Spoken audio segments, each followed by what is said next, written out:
ஆண்ட பரம்பரைன்னு போட்ட ஆட்டத்துக்கு தான் சிஎஸ்கே எம்ஐயை பிடிச்சி இப்போ பொழக்கிறாங்க. சிஎஸ்கேவாச்சும் டீம் ஒழுங்கா இல்லைன்னு தோக்குறாங்க. ஆனால் எம்ஐ கடப்பார சைடை வச்சுட்டே தோக்குறாங்க. இந்த ரெண்டு டீம்லேயுமே கற்றுக்க வேண்டிய விஷயம் பாருங்கள்.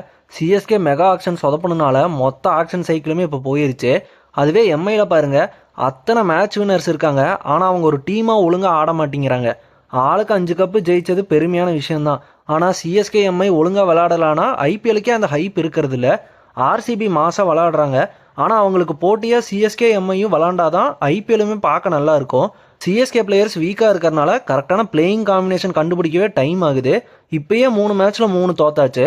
அதுவே எம்ஐக்கு நல்ல டீம் தான் வச்சுருக்காங்க. அவங்களுக்கு டீமுக்குள்ளே ஏதோ ஒரு பாலிடிக்ஸ் சண்டை போகுதா என்னன்னு தெரியல. ஏன்னா நம்ம வெளியிலேருந்து பார்க்குற வர அந்த டீமில் ஒரு பிரச்சனையும் இருக்கிற மாதிரி தெரியல. ஹர்திக் கேப்டன் ஆனது பிடிக்கலையா இல்லை என்ன தான் சண்டைன்னு எம்ஐ டீம் தான் அதை சரி பண்ணணும். இந்தியன் டீமோட மெயின் பிளேயர் தான் எம்ஐயோட கோர் டீமே. இதை வச்சுட்டு 5 வருஷமாக கப் அடிக்க முடியலன்னு சொல்கிறதே ஏற்றுக்க முடியல. சிஎஸ்கேலாம் 2 வருஷத்துக்கு முன்னாடி தான் கப் அடித்தாங்க. அதுக்கே சிஎஸ்கே ஃபேன்ஸ் வந்துட்டு டீமை பிடிச்சி அடிக்கிறாங்க.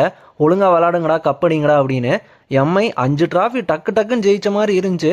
இப்போ இவ்வளோ வருஷம் ஆகியும் ஜெயிக்காமல் இருக்காங்க. எனக்கு என்ன தோணுதுன்னா, கடைசி 2 வருஷத்தில் சிஎஸ்கே எம்ஐக்கெல்லாம் நிறைய கப்பு ஜெயிச்சிட்டோனால அந்த வெறி இல்லாமல் போன மாதிரி இருக்குது. ஆர்சிபி, பஞ்சாப் கிங்ஸ், டெல்லி கேபிட்டல்லாம் பாருங்கள், ஜெயிச்சே ஆகணும்னு வெறி கொண்டு இன்னுமே நல்ல டீம் எடுத்து வெறியாக ஆடிட்டு இருக்காங்க. இதுதான் முக்கிய காரணமாக தோணுது. எம்ஐ தோல்விக்கு ஹர்திக் கேப்டன்சியை நிறைய ஃபேன்ஸ் வந்துட்டு குறை சொல்லிட்டு இருக்காங்க. ஏன்னா அவங்களுக்கு இந்த ரோஹித் கேப்டன்சியை ரிமூவ் பண்ணது வந்துட்டு பிடிக்கல. நாமளும் ஒரு விஷயம் புரிஞ்சுக்கணும். எம்ஐ ஏதோ டைமில் ரோஹித் விட்டு மூவ் ஆன் ஆகி தான் ஆகணும். அந்த ஐடியாவில் தான் அவங்க ஹர்திக்கையாக கொண்டு வந்தாங்க. ஃபேன்ஸ் அவ்வளோ ஹேட் கொடுத்தாங்க அந்த சீசன். ஹர்திக் அப்படி கேப்டன்சிக்கு வர்த்தே இல்லைன்னா புது ஃப்ரான்ச்சைஸான ஜிடிக்கு முதல் வருஷமே கப் அடிச்சு கொடுக்க முடியுமா? 2வது சீசனும் பாருங்கள், ரன்னரப் ஆகி தான் தோத்தாங்களே தவிர அந்த ஜடேஜா கடைசி 2 பாலில் சம்பவம் பண்ணலன்னா ஜிடிக்கு பேக் டு பேக் 2 டிராஃபி வந்து ஹர்திக் அடிச்சு கொடுத்துருப்பாரு. ஜிடியில் எம்ஐ மாதிரி ஸ்டார் பிளேயர்ஸ்லாம் இல்லை. அதை வச்சுட்டே அவரால் ஜெயிக்க முடிஞ்சுது.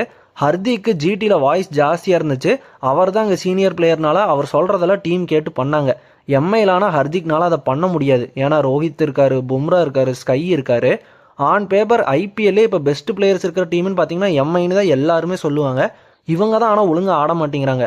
மேனேஜ்மெண்ட்டும் அந்த டீமை நம்பி தான் எடுத்திருக்காங்க. ஆனால் ஏதோ ஒரு விஷயம் இருக்குது. இந்த டீம் வச்சுட்டு தோக்கிறதெல்லாம் யாருமே ஏற்றுக்க மாட்டாங்க. ஸ்டார்டிங் மேட்சஸ்லாம் ஃபஸ்ட்டு தோத்துட்டு இருப்பாங்க. அதுக்கப்புறம் எப்படியோ ஜெயிச்சுட்டு கம்பேக் கொடுத்து கப்பு கூட அடிப்பாங்க.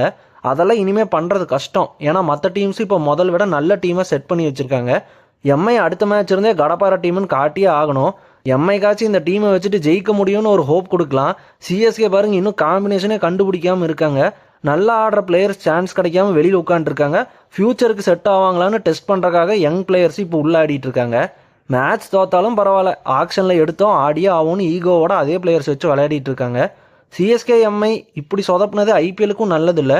மற்ற டீம்ஸ்லாம் நல்லா ஆடுறாங்கன்னா ஹார்ட் கோர் கிரிக்கெட் ஃபேன்ஸ்லாம் கண்டிப்பாக வந்து ஐபிஎல்லை ஃபாலோ பண்ணுவாங்க. ஆனால் ஐபிஎலுக்கு உண்மையாலுமே ஹைப் வேணும்னா இந்த எம்ஐ, சிஎஸ்கே, ஆர்சிபி இவங்கெல்லாம் நல்லா ஆடியே ஆகணும். கேகேஆரும் இந்த லிஸ்ட்டில் ஆட் பண்ணிக்கலாம். அவங்களுமே ஒரு சாம்பியன்ஷிப் ஃப்ரான்ச்சைஸ் தான். ஆர்சிபி மட்டும்தான் இப்போதைக்கு பீக்கில் விளையாடிட்டு இருக்காங்க. அவங்க தான் ஒரு டாமினன்ட் டீமாக தெரியுறாங்க.